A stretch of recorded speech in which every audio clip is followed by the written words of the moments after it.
கவிஞர் வாலி வந்து ஒரு பேட்டியில் வந்து சொல்லியிருப்பாரு, ஒரு வார்த்தை வெல்லும், ஒரு வார்த்தை கொல்லும். அதாவது வார்த்தைகளை விடும்போது ரொம்ப கவனமாக இருக்கணும். இப்போ புராண கதைகளில் கூட வந்து நீங்கள் வந்து ஏதாவது நெகட்டிவான வார்த்தைகளை சொல்லாதீங்கன்னு பெரியவங்களாம் சொல்லுவாங்க.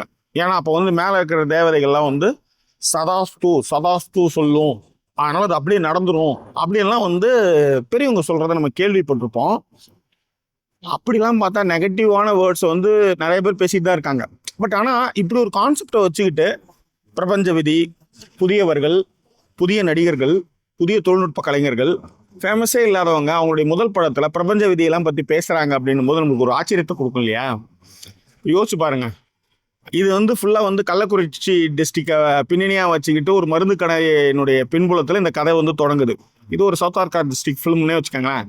அந்த சவுத் ஆர்கா டிஸ்ட்ரிக்டில் வந்து பிறந்தவங்க வந்து யூகேவில் வந்து உட்காந்துட்டு இந்த படத்தினுடைய ரிவ்யூ வந்து பேசுகிறோம் அப்படின்றதும் ஒரு பிரபஞ்ச விதியாக தானே இருக்கணும், ரைட்? ஆகக்கடவனை புதியவர்களால் இயக்கப்பட்டு வெளிவந்திருக்கக்கூடிய ஆகக்கடவனை நல்ல ட்ரை, புதியவர்கள், நல்ல நடிப்பு, நடிக்கிறாங்கன்னே தெரியாத அளவுக்கு நல்லாவே நடிச்சிருந்தாங்க புதியவர்கள். நல்ல கேமரா கோணங்கள், இசை எல்லாமே இருந்தாலும் கூட லாஜிக் மிஸ்டேக்ஸ் நிறையா இருக்கிறதுனால இந்த படம் எனக்கு செட் ஆகலை. ஆனால் ஒரு புதியவர்கள் வந்து மிஸ்டேக்ஸ் இல்லாமல் ஓரளவுக்கு ட்ரை பண்ணியிருக்காங்க அப்படின்னு நீங்கள் வந்து இந்த படம் பார்த்து உங்களுக்கு அதை ஃபீல் கூட வரலாம். Maybe I am right or wrong. So இதுதான் என்னுடைய கன்க்ளூஷன்ஸ்.